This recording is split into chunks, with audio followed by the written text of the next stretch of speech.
Good afternoon, everybody. Welcome to your Wednesday edition of the Trader Merlin Show. Hope you had a fantastic day out there today. I spent some time digging a little bit deeper into a topic that was requested by one of the viewers, so I thought I would do that for today's show. Just a heads up for tomorrow's show, John O'Donnell will be my guest.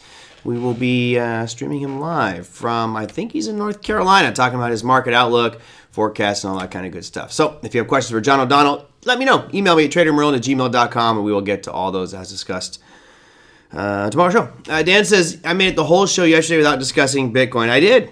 I don't have to talk about it every day. There's always something important that was moving, and I think the topic du jour was a good one yesterday from the individual who was struggling, and I think a lot of people resonate with that. I got a whole bunch of emails from you that found that helpful, wanting further clarity on some things, but I might get to that on another show because I just have too much stuff to talk about. So again, most of you guys are driving, or most of your questions drive the show discussion. So if there's things you want covered, you can always email me. Let me know what it is you want to discuss, and I'll get to them. Yes, Bitcoin's down again. Not brutally, only 1.48%, but that's not what I'm going to talk about to start.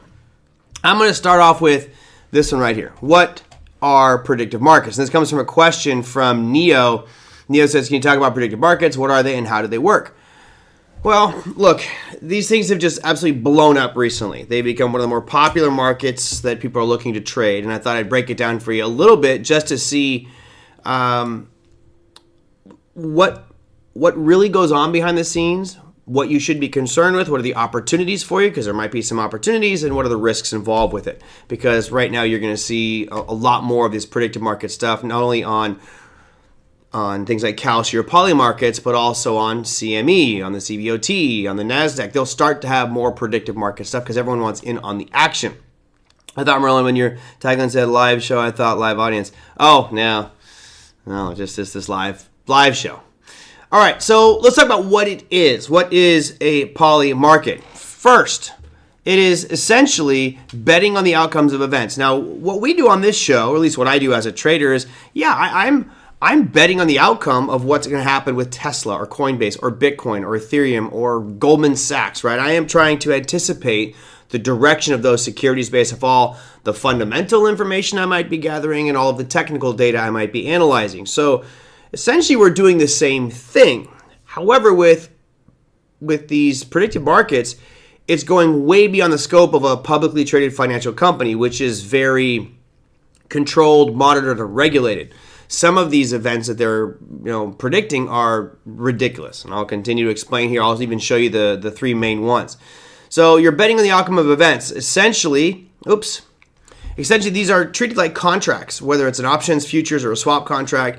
For the most part, it's like a binary option. A binary option is simply you're betting on the outcome of an event. The winner gets paid, the loser does not. Done. It's all or nothing. Now, there are some variations you'll see as I show you some examples here and some big issues with this one as well. As we know, insider trading is illegal in the equity markets. Unless you're a politician, then it's legal. But, if you have some internal information about an earnings announcement or product release, you could get in trouble for using that information. And that brings up one of the issues that I have with this speculation here of predictive markets. So are they legal? Great question. When you look at companies like DraftKings, and there's a whole bunch of other betting sites, right? They have to have specific licenses in each state and be regulated by the state. And many of them, again, California, I know I have some friends that are heavy into online sports betting. They're not allowed in California. So they have to use VPNs and connect to other sites to get there. So there's this fragmentation, if you will, in the gambling world. I'm using air quotes here. In the gambling world with some of these companies. If it's something like DraftKings, right? DKNG. DraftKings has been getting beat up here recently, and I actually would anticipate this to continue to show further weakness, more so than it is right now, because DraftKings is predominantly sports. And when you look at something like Kalshi, or you look at Predictive or poly markets, you can bet on simply anything. It's really wild. So how are these things legal? Number one, let's define what gambling is. Gambling is a pure game of chance. So when you go to Vegas, you're playing blackjack. Yes, it's a pure game of chance, although I would disagree with that a little bit. I think if you understand how to count cards, you understand the dynamics and probabilities in blackjack, I think in the long run you can actually do pretty well. But statistically, the law of large numbers says you have 51% chance of losing. Yes, slight slightly in favor of the house. So gambling means it's just a pure game of chance.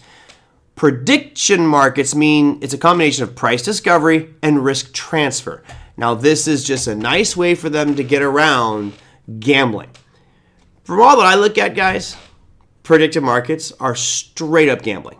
Straight up gambling. But we're not done. So how are they legal? Basically, by that definition, they are price discovery and risk transfer. They're legal because of how they're structured and where they go through. So, for example, depending on how they are built might help with their legality. For example, we'll talk about one named Kalshi. Kalshi is monitored by the CFTC, the Commodity Franchise Trade CFTC. It's a regulated industry. So all the contracts that Kalshi sells in predictive markets are considered a futures contract and therefore covered under their rules. And now they can issue all these different contracts for everything from what's the weather going to be in Colorado tomorrow? Is it going to be above 62 degrees or not? That simply a bet like that could do one. CME, Dan says CME uses prediction markets through DraftKings and FanDuel. It looks like gambling to me. Straight up. And I'll show you guys here in just a second. So are they legal? This should be a good question for everyone to answer for themselves because you don't want to get caught up in something that might be illegal and have the cops come knocking at your door. So are they legal? Well, there's three different kind of breakdowns of how these prediction markets are structured. Number one will be something that is a regulated event contract. That would be somebody who's regulated by the CFTC or other regulatory body. That is a 100% legal marketplace in this moment. That is a company called one like Kalshi. Second one here would be if it's an offshore or crypto-based. Now, those aren't necessarily illegal. They have just been restricted. Because it's typically doing with crypto and offshore, it doesn't have the same guidelines as the regulated market, so most of it's restricted. So that's like Polymarket. Polymarket's a huge one around the world. That's really like a DeFi marketplace that doesn't have to really track anything. So that one is getting kind of the stop sign from U.S. regulators because it doesn't go through the U.S. regulation process. And the third one would be an exception here, something like Predictive, right? So Predictive it has a special license with the CFTC that basically says they can do this, but it's for education and research based, which, come on, man. We know that that's not true. This is just straight up gambling. So what are the... let me go show some of these platforms too. I'll start off here with Kalshi just to give you an idea, and I can explain kind of what some of my issues are. I have some pretty significant issues with regards to trust factor of the data and then from a regulatory perspective. So let's go look at here. I'll just go to Kalshi's homepage, right? You can see, let me make it a little bit larger for you. Right now, government shutdown on February 14, 2026. There is an 82% chance of that happening right now, according to Polymarket. As you can see, since February 7th, it was at 55%, and now it's at 82%. So the way this would work is if I bet $1 and we do go through a shutdown starting on February 14th, then I would receive $1.20. If I said, no, we're not going to go into shutdown, and they did not have a shutdown by February 14th, then I would make $5.25 off of my $1. So those are your two binary options. I can also go out here and predict who's going to be the 2027 Pro Football Champion. Of course, I have already wagered on this one, as you guys can probably surmise. Let me go down here. I, of course, picked the San Francisco 49ers, and I picked yes. So for every 6 cents that I bet yes, I will win $1. So pretty good odds on that one. As Big Eb says, a fool parting with his or her money is not necessarily illegal. That's illegal. True. I think people should be able to depart with their money all they want. Here's where I get into issues. So let's go here to culture. Now, does anybody here follow the Beast Games? Is anybody on this channel watching the Beast Games right now? I actually like the Mr. Beast, but is anybody watching the Beast Games? And here's where this stuff gets really, I don't know. There's flaw. All right, so Luis says yes. So I'll cater to Luis here. Luis, who do you think's going to win? You probably have a number in your head of one of the contestants, right? Right now, if you look over here, it says, who will win Beast Games Season 2?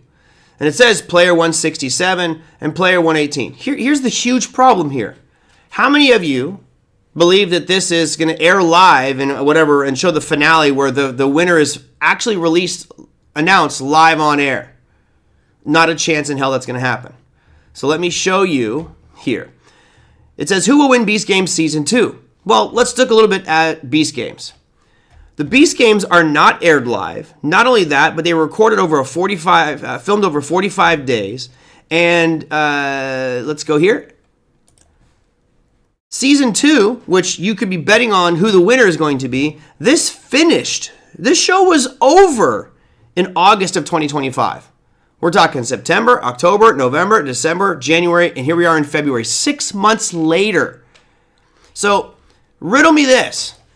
If I am one of the contestants that's on this show, and I know who won because I'm on the freaking show, I have to sign a non-disclosure agreement, but don't you think it might be in my best interest to go on to something like Kalshi or Polymarkets and put everything I have on whoever I know the winner to be? This is the ultimate form of insider trading. Not only that, did you guys see the streaker at the Super Bowl? Everybody saw the streaker at the Super Bowl? Not the streaker. Streaker, I feel like, if you're going to streaking means you strip down naked and run across the field. This guy took his shirt off. Come on. He was a runner, not a streaker. Anyway, let me put some numbers in front of you. So let's say this guy, and he had multiple friends with him. It looks like there were maybe, let's say, 4 people. So what he does is he puts, Alex G. Made a bunch of money off this one. It was ridiculous. So what you do is you go to you go online, you buy 4 seats right on the rail. You buy front row seats, and you pay, money doesn't matter. You pay whatever price you want. And this guy has done this multiple times. So you put him on the front row, you get you and your 4 friends up there, okay? And then you go on to Polymarkets or Kalshi or some other sites or Vegas and place a bet that there will be a streaker at the Super Bowl. Those odds are pretty slim, 5%. Fine. So you put 10 grand on it, 50 grand on it, 100 grand on it. Let's say you put 100 grand on it. That means a 5% chance, that means you're going to win about 2 million. When you streak across the field, and mind you, each one of those tickets, let's say each ticket cost him $10,000. So that's $40,000 he's out right now for him and his 3 friends. But one of them is going to make it onto that field and streak. The security can only stop so many people. And you see the video, 2 people jumped down, they got the one guy immediately, and then the guy had his glasses on and he continued to run. So this guy runs onto the field, and now he's advertising his trading firm, by the way, which is a prop firm. Do not sign up for his prop firm. You're probably going to lose all your money anyway. But he runs onto the field, and now he gets to collect his bet. So it cost him $40,000 for the front row seats for the Super Bowl. He streaks onto the field. He gets arrested, probably pays $40,000 in fines, etc., and collects a couple $100,000 on top of that. His whole trip to the Super Bowl is paid for, and from what I'm hearing, he's getting so much business from the ad that he wrote on his body, probably doing more business than some of the Super Bowl ads. Pretty remarkable. He knew ahead of time that there was going to be a streaker because he was the streaker. I'm looking at a lot of these bets out here. Let's go to Polymarket. Let's go to Kalshi, for example. Let's go to, I don't know. Let's go to, what do you guys want? You can see the top here, trending, politics. So I can click on politics. And by the way, I had a wager here that Kevin Warsh was going to win. I closed my bet out already, right? I closed my bet out. And the reason I closed it is until he announces this to the Senate, it's not counted as a nomination. Trump said he's going to nominate Kevin Warsh, but Trump has a tendency to backtrack sometimes. So I just cashed out my bet for like a 99% winner and left $6 on the table. But you can see here, who will leave Trump's cabinet next? I mean, if I'm here, let's go to this one right here. I'm going to go down and just go to more markets. So you can see down here, you've got somebody like, I'll go to the lowest lying fruit, okay? Brooke Rollins. So you see Brooke Rollins has a 2% chance. So for every 2 cents that she bets, she will make $1. At what point, you guys tell me, at what point, as a Trump staffer or cabinet member, would you look at those odds and go, if I put $100,000 on myself to be the next one to resign, I will make 50 to 1. So if I put 100 grand, I've got $5 million. Would anybody in here resign from their post if you're a Trump cabinet member? Forget whether you love or hate him. Let's say it's a president you actually enjoyed.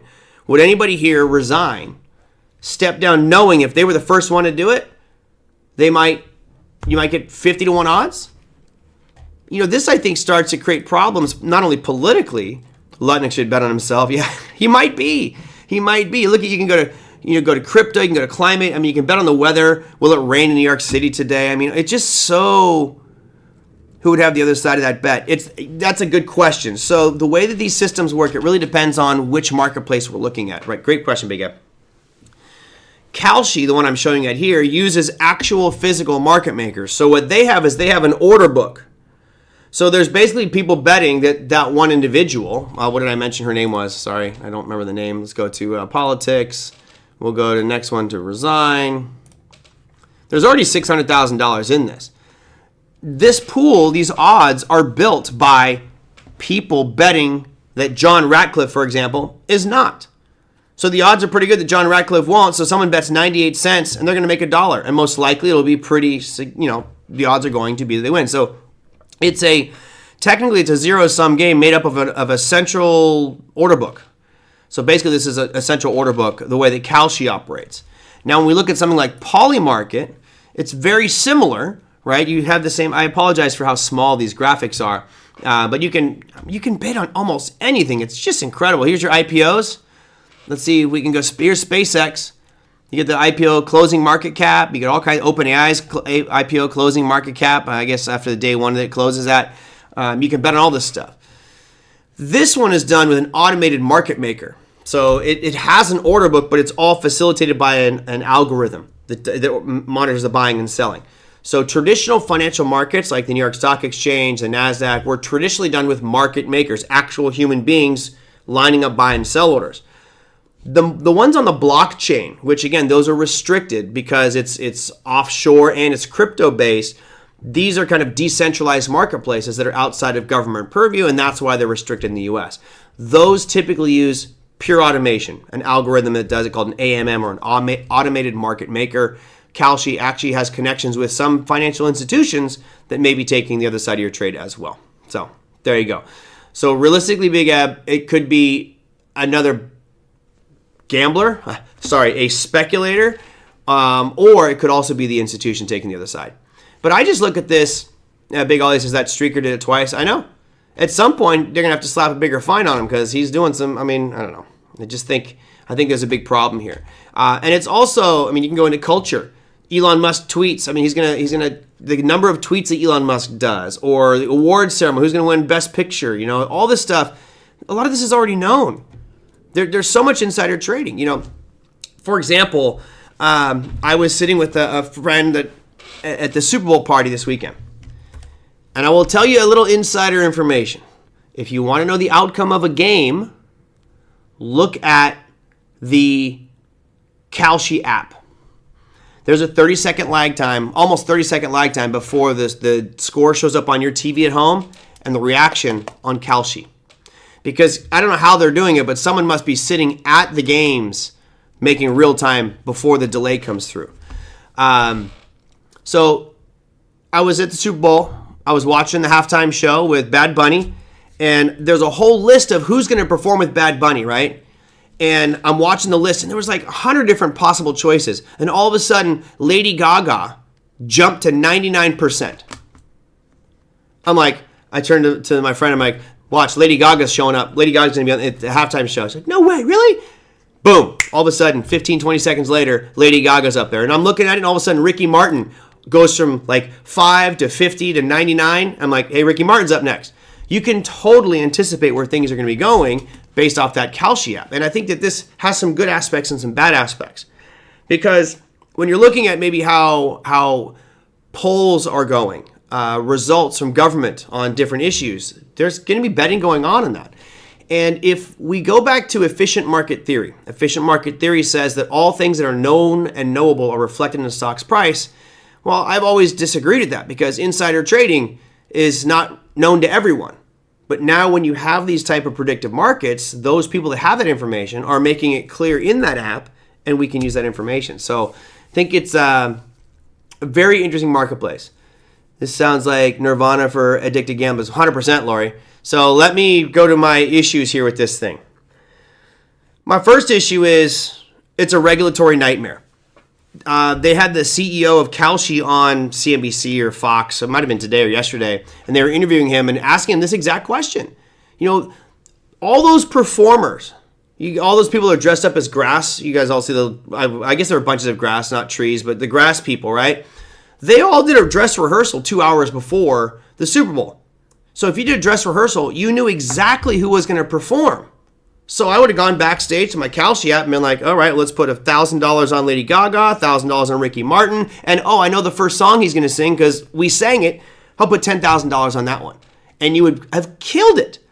So I think what this means to all of you here, and this may not pertain to many of you here, but if you are in the know, if you're on a dress rehearsal thing, if you are on an awards committee and you're just a caterer as they're doing the walkthrough, you have insider information, which at this point does not seem like they're looking at it as being illegal. So I think this is a regulatory nightmare for me. Big Ollie says, a former coworker of mine was one of those grass people. Well, next time have them tell you, hey, what song is Bad Bunny going to play first? Who else is going to be there, right? I think that this opens the door to massive discussions about regulation with this and insider trading. On top of that, that insider trading thing, I think, is going to give this a very bad black eye, and I think regulators are going to come cracking down on it. Because of that, in my mind, this is straight up gambling. Right? You can call it predictive markets all you want. This is gambling. You're betting on the outcome of an event, which is gambling. You're putting your money on the line. And the reality is there are people, most likely the ones that are creating those rules or voting on those issues or performing those songs, that have insider information. But they all sign non-disclosure agreements, right, Dan? Oh, I love that you said it that way. That's perfect. So let me explain why that smiley face and laughing face is absolutely perfect there. So if I go here to Kalshi and I make a huge bet on Kalshi, I have to give Kalshi my social security number. They know who I am. So yeah, if they saw a huge bet come in from Merlin saying, oh, Bad Bunny's going to play this song, they could look back, track it, and say, hey, wait a minute, Merlin knew someone who was at that event, and that's insider information. Now, they'd have to do a lot of work to get there, right? We've got more pressing things to worry about, but it technically, in my opinion, is a crime. So what would I do? What would I do? I would go over here to Polymarkets, and I would connect my wallet, which is MetaMask, which is decentralized and does not require an address. It does not require a name. It does not require a social security number. And what I can do is I can go out to Polymarket, and I can connect my wallet, and I can make that same bet, and it doesn't know who I am other than a wallet address. So if I really wanted to, Dan, and I was going to be guilty of insider trading, I would simply go and use a DeFi marketplace, and Polymarket would be the place for that.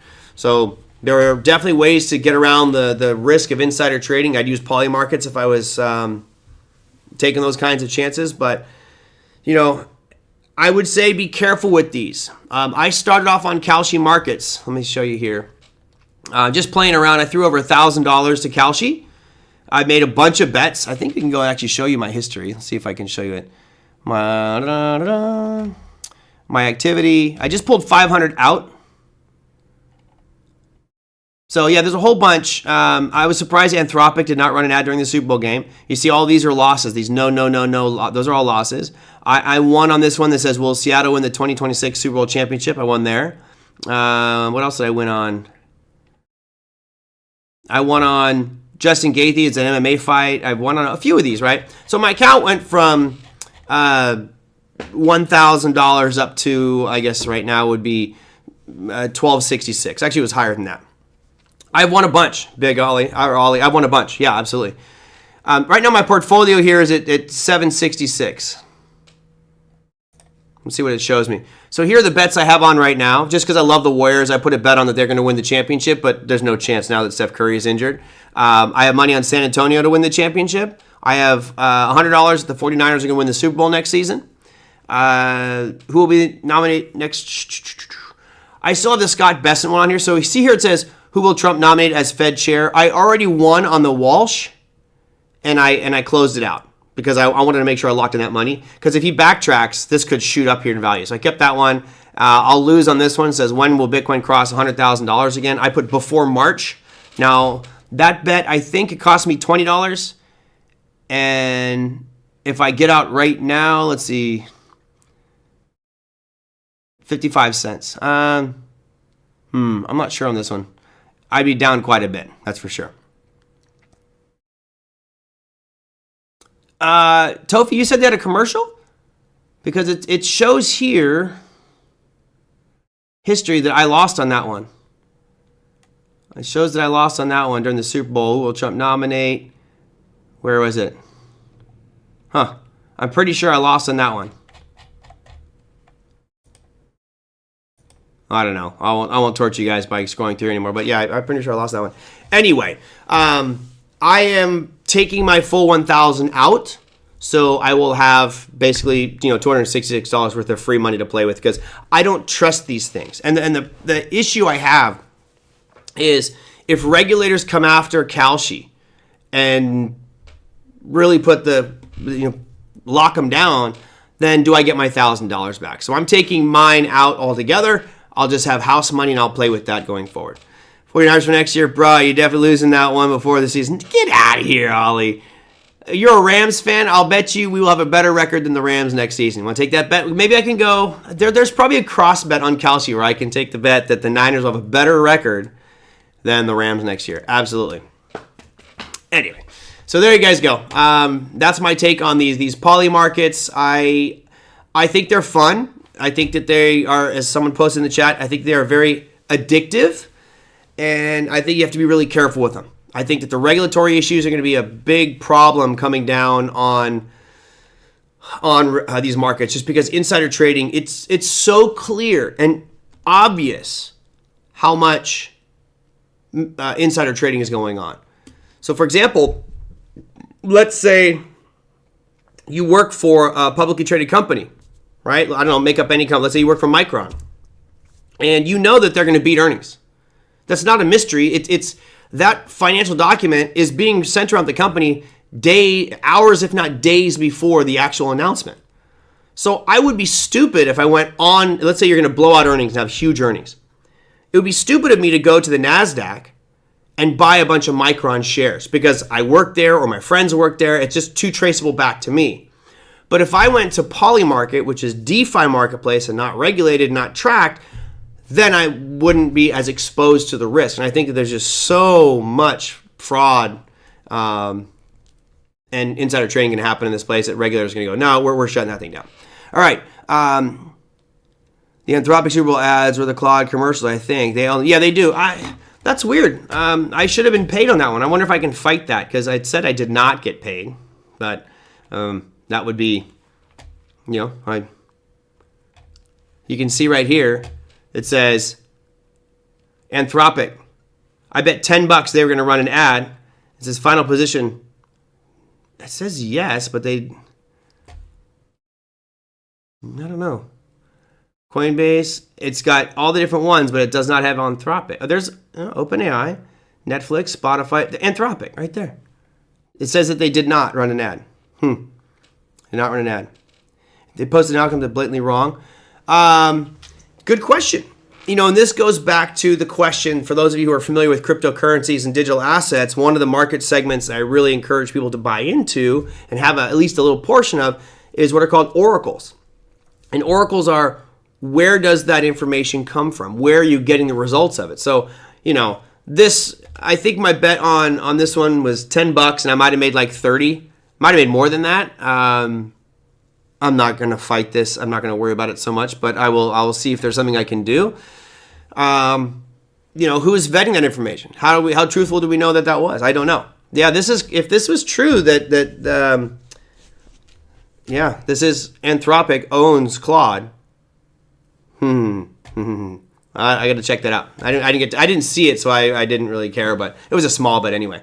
Anyway, that's it. I won't beleaguer the point any longer with the predictive market stuff. But Neil, thank you. Hopefully that helps. I would say be very careful with it. I think that there's some dangers to this that regulators are going to shut it down, even though they're running through, the CFTC and they're regulated. Man, it just looks like such rampant gambling to me.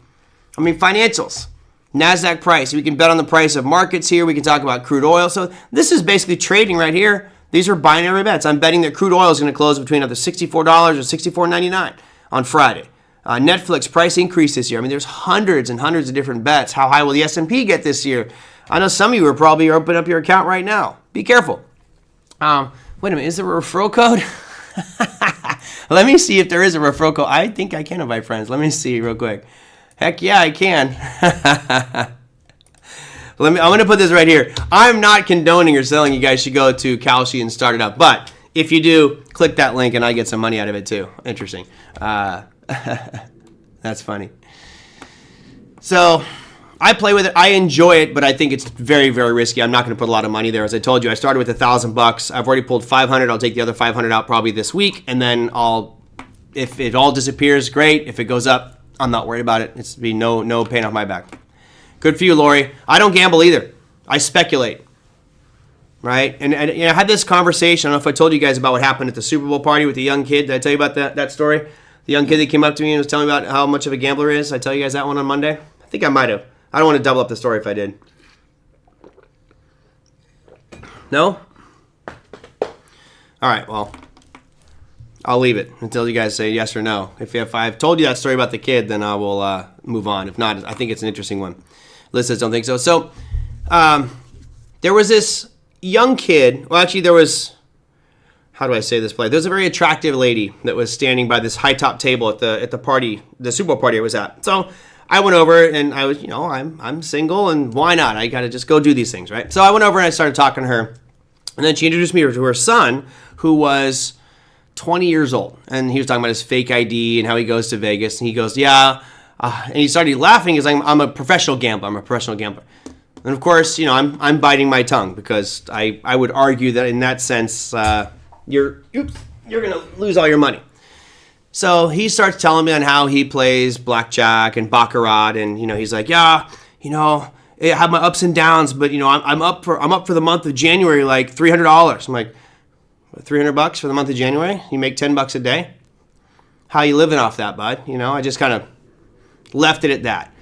So he keeps going off on how great of a gambler he is, and I said, well, so what's your normal capital outlay like when you're playing baccarat? Like how much have you put on the line? Like each hand, like counted it.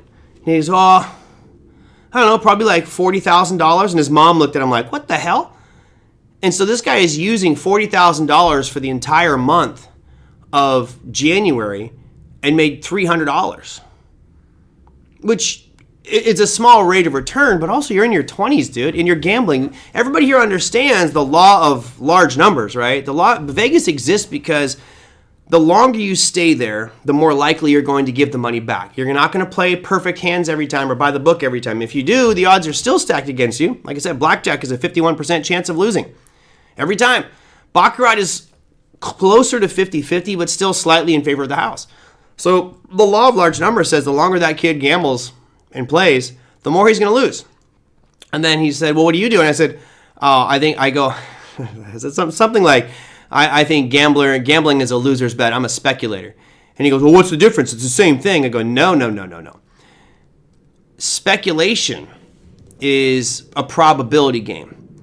And this is my definition of it, right? Gambling is the odds are against you, the house wins. Always, over time. Speculation, I'm using probability and using historical data, whether that's fundamentals or technicals, and formulating an opinion about something that I'm stacking the odds where it looks like I've got a 60, maybe 70% chance of a trade working out in my favor. As long as I have good risk management and I don't let anything really dramatically get away from me, over time I'll do fine. Kind of like my theory I was telling you guys I tested or tried to test with the EU about flipping a coin and picking stocks. As long as you protect your downside and you have probability in your favor, then you should do fairly well. And he's like, whoa, and he just kind of mumbled and walked off. He got all upset at me. I'm just laughing because, like, hey, kid, you've been doing this for what? 3 months, 6 months? I've been doing it for 30 years. Come talk to me in 30 years and tell me how much money or accounts you've blown in 30 years. Probably quite a few. Hope you didn't give your number to that woman. No, definitely did not. No, once we dug into the family dynamics, it was like, whoo, dodge that bullet. Steve, I would argue, I wouldn't call him stupid. I would say that he was ignorant, right? He seemed like actually a fairly smart kid, but, when we were in our 20s, and this guy literally is he's 20, you think you're invincible. You think that you know everything. And because you made a little bit of money, you think you're really good at something. And everybody in this room knows that that's not true, right? If you make a little bit of money at something, it doesn't mean that you are not yeah, anyway, I'll go on. He didn't talk to me the rest of the night, that's for sure.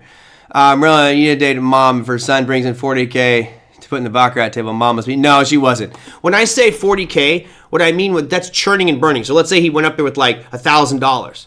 So he puts in his $1,000. He has his ups and downs and ups and downs. He counts that as being played over and over again. So in one night, that $1,000, he would count that as maybe $5,000 worth of bets. So every bet is different. Yeah.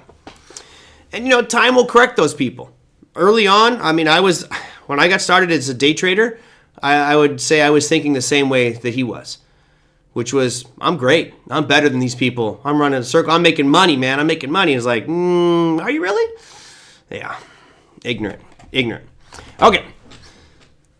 Let's see. What else did I have on here? So we did the predictive market pieces. I want to get to a question that came in from Ed up in San Jose. Not a question, a comment that Ed gave a while back. You guys might remember, I don't remember time anymore. I think it was last week. I was fretting over the weekend because I had 5 put contracts on Tesla, and I assumed I was going to be exercised on them all, and I sold 5 calls against those. And for some reason, I was just exercised 400 shares, which had me a little bit nervous. I wasn't terrified. I wasn't like, oh man, this is the end. But it certainly had me on edge. And Ed sent this in the email, and it's a good one. So I'll give you your props here, Ed. He says, I would have corrected this unexpected occurrence in a different way, and I think better way. You expected to own 500 shares of Tesla, but only got 400. Your plan was to be long 500 shares, so instead of fretting until Monday morning when the options market opened and then close the naked call position, why didn't you just buy 100 shares in extended hours trading on Sunday evening? As luck would have it, there was an opportunity to pay much less than the $432.50 strike price that I was at. But in any case, you would have been 14 and a half hours ahead of that risk that concerned you in waiting for the market Monday options trading open. So, a couple things. Most people that trade don't have access to that Sunday market opening. I do with my Thinkorswim platform. I can get in there. I think it's 8 p.m. on Sunday. I can trade equities. Granted, the pool will be incredibly illiquid, right? There's not a lot of volume going on at the time, but doesn't matter because I was only looking for 100 shares. So I could have technically have bought 100 shares Sunday night and been no worries at all. The reason I didn't freak out too bad, again, as I showed you guys, I ran the numbers, and it would have had to have gapped up like $100 or something to really hurt me in that position, and I wasn't that worried about it. But you're right.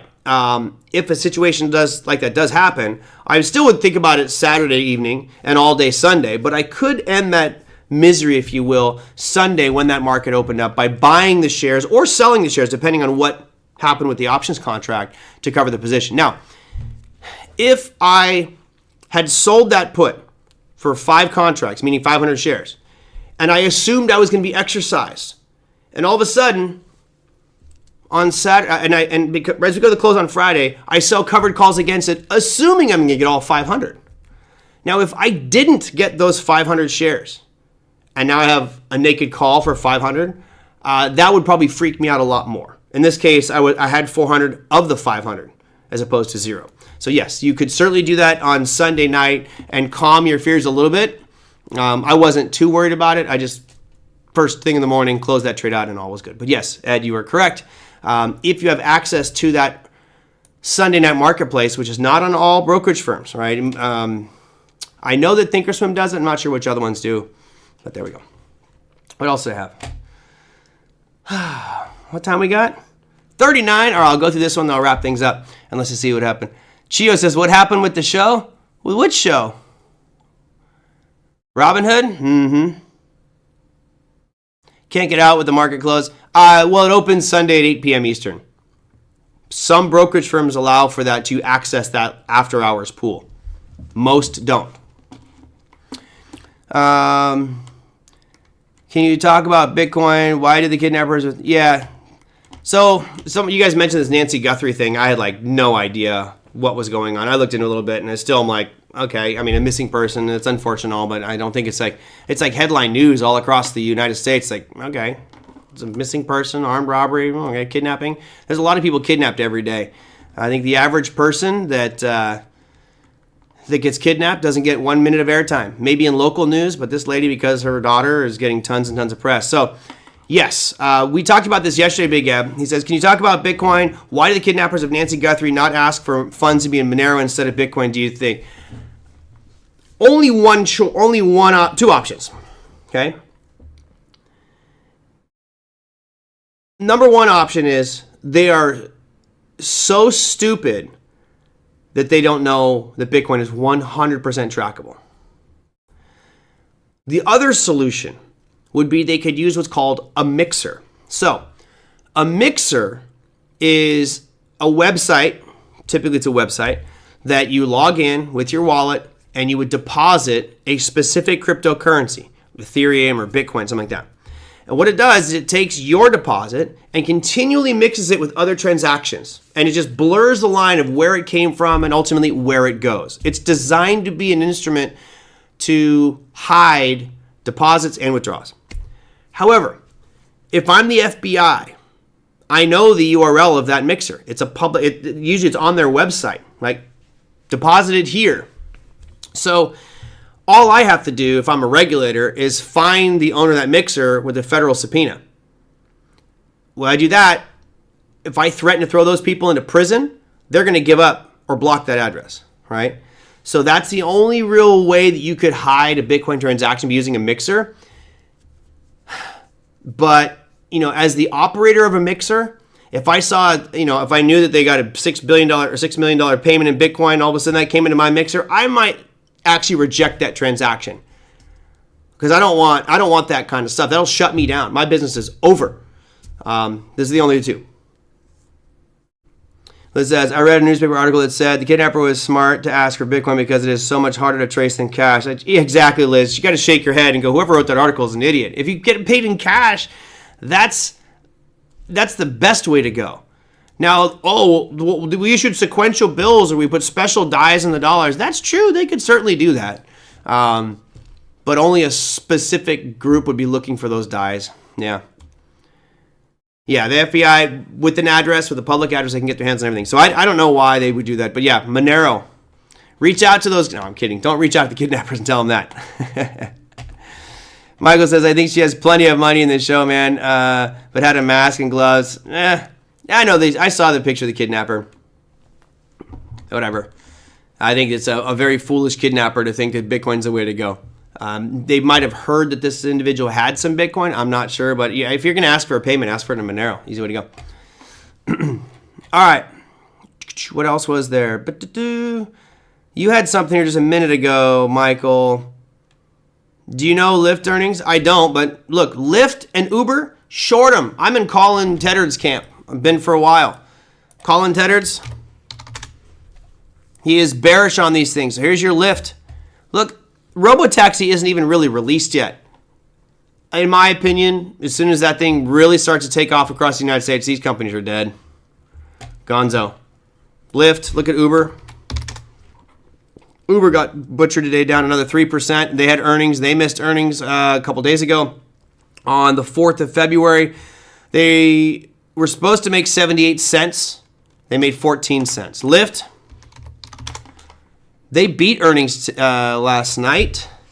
They were supposed to make 12 cents. Wow, they came out at 6.59. That's got to be some kind of accounting mistake there. That's a bizarre earnings number. But again, trend is your friend till the bend at the end. Now, given how aggressive you're seeing the fall in Lyft here, I would kind of anticipate a bounce happening somewhere around $13. But we're at $13.95 right now. Yeah, this is brutal. I'm not a fan of Lyft. I'm not a fan of Uber or these types of companies. I think that the Robotaxi is going to just destroy them, and I think all that revenue and money is going to pour back into Tesla. Short it, Datadog. Oops. I always forget that damn symbol. DDOG. There you go. Shorted that one. Probably the smart move to short DDOG, right? Because what do we got? We have a series of lower highs and lower lows. We came back up. We're actually a little bit above that supply zone, which is not a great sign, but certainly make sure you have a stop loss. I think if you get above 145, that you should certainly close that one out because this could have a pretty big run up here, but right now it looks like trend is your friend. Short that thing to the downside. Yeah, bad. I saw that 659 is why I asked, why would shares go, wouldn't they go up instead of down? Forecast. I haven't seen their earnings call or anything like that. I don't follow Lyft or Uber other than watching their price continually slide lower and lower and lower. All right, what else I got? Michael G, you have a question, but I'm going to have to wrap this show up here. Michael G, I'll get you a question maybe tomorrow or I'll get to tomorrow. So John O'Donnell's going to be on the show tomorrow, and then Friday we've got no show because I will be helping a friend out, so just so you guys remember that one. Let's go and look at the interesting things for today. I saw, Dan, you sent me some comments about crude oil inventories, which is just way off, like way off. First, let's start with the unemployment rate. I think 18% of you yesterday said that we would see it drop to 4.13. I was in the jump up to 4.15 camp. I was wrong. I don't buy it. I think something fishy is going on here because last week we had 3 pieces of jobs data and all of them were bad. Not mildly bad, but pretty bad for the ADP non-farm employment change, JOLTS job openings, and initial claims. Today, we're seeing a nice trend, and this is something that should be concerning for people that are expecting the Fed to cut rates at the next meeting, right? The lower this goes, the less likely the Fed's going to want to cut rates. Remember, they're going to cut rates to stimulate job growth. Well, they don't need to do that if jobs are falling like this. Big Ollie says, cooking the books. It could be, man. Could be. I don't get it. If you look at non-farm employment change, we saw a jump there. So here's your non-farm employment change. Let me get this over here. Bam. The trend is definitely still overall down, but we definitely far exceeded expectations for this this month's release on non-farm employment change. That's pretty significant. And also, there's another good piece here, which is very bullish for the market, and that's average hourly earnings. We were expecting an increase of 0.3%, actually jumped to 0.4%. So we're back up to kind of higher than the normal levels here, which is 0.3, which is good. More people making more money. That's great. So this is definitely a stark about face from a data perspective compared to what we saw last week, which was nothing but negative across the board. Now, to Dan's comment that he sent in about crude oil inventories, look, I think that crude oil inventories are an absolute joke. I don't see how you could possibly be this off on a regular basis. And we talked about this with John Rowland last year sometime. I just look at this number and laugh because you're right. When you have inventories surge as much as they did today, we were at negative 3.5 million barrels the previous week. Expectation was we're going to be at negative 0.2 million barrels. And we came out at a surplus of 8.5 million barrels. I'd love to see a math student tell me how many barrels of oil it would take to fill a football stadium. My guess is it's going to be somewhere around 8.5 million. I mean, that's like a football stadium full of oil erroneously in the wrong direction. I mean, it's wild that they're that far off. So you would think that would have a nice positive impact on crude oil, or sorry, a negative impact on crude oil, right? Because a lot of supply means prices are going to drop. And today we actually had it up 1.05%. It was up even more than that. It was up quite a bit more than that during the session. So yeah, I don't pay attention to that stuff. I don't pay attention to crude oil inventories anymore because I think it's an absolute joke. I mean, that's the job I always want. If they're ever hiring for the person that gets to read crude oil inventories, I'll never leave my office. I'll just go, hey Siri, give me a random number. Anywhere between negative 2 million and positive 10 million. And just do that every month. That's it. That's all I got to do. Every week. Steve, I remember John was talking about how they do a flyover and they look at levels. And I was like, what? It just seems like the most inaccurate thing, especially even today with sensors and things like that. You would think this would be so easy to have 100% accurate numbers, but I can't see how you can be that far off. Thinking we're going to be negative 0.2 million barrels and you came out at a positive 8.5 million barrels, and that's an 8.7 million barrel difference. Ridiculous. Yeah. Crude oil inventories are the weatherman reports. Yeah, weatherman of reports. Love it. Absolutely. Yeah, wild. If someone's off by that much on any numbers on a project I'm working on, they're fired. Done. Gone. I got here. Beat it. So those are the pieces of data that came out today. We do, of course, have some news for mañana. We look at tomorrow's announcements. You do have unemployment claims. There's natural gas storage as well. You got mortgages delinquencies, existing home sales. Again, we were talking about existing home sales and the S&P Case-Shiller Composite 20 Home Price Index, right? That was an important one.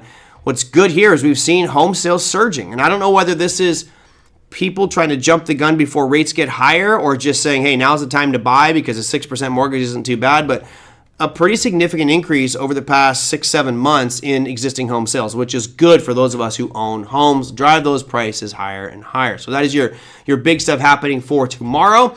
And we go to earnings calendar. Not really a ton of big stuff happening for Thursday. You can see here on the list, we've got a bunch of random names that are international. From the domestic side, we've got Applied Materials, so AMAT. You've got Arista Networks. Anheuser-Busch were reporting earnings. Their commercial was okay. Vertex Pharmaceuticals, and that's pretty much it for Airbnb as well. Reporting earnings tomorrow, and that's pretty much it for the show. Now, tomorrow, I mentioned I will be having John O'Donnell on the show. Haven't had him on in quite some time. Pretty excited about that. So if you guys have any questions for John, he is an Austrian economist. He loves to talk broad markets and efficient market theory and all that type of stuff. If you have anything you want to discuss tomorrow with John O'Donnell, let me know. Email me at tradermerlin@gmail.com. Let's see. Big Eb says we use drones to get % of completion payments in construction. Yeah, that's wild. Candle Swinger super tankers, a very large crude carrier holding 2 million barrels. Amount would fill approximately 4x5 super. Okay, so you're basically talking 4 of those very large crude containers. VLCC can hold. We got 4 of those bad boys. That's a lot. It's a lot of oil to be off. A lot of oil. Anyway, that's going to do it for me. Again, Michael G., I will get to your question about my option strategies. Ed, thank you for your comments on the Tesla and using the after-hours session. And, of course, for Neo, who sent in the question regarding the predictive markets and how do they function. Hopefully you guys learned something along the way there. I mean, feel free to play with those predictive markets. Be careful. I did put a link in the chat, so if you are going to go to Kalshi, Polymarkets is going to be more restricted to you guys. Kalshi is open to everybody in the U.S., but be careful. Only put money that you can afford to lose on those platforms because they could get shut down at any moment, and that to me is a pretty big risk. Take care, everybody. I will see you all tomorrow.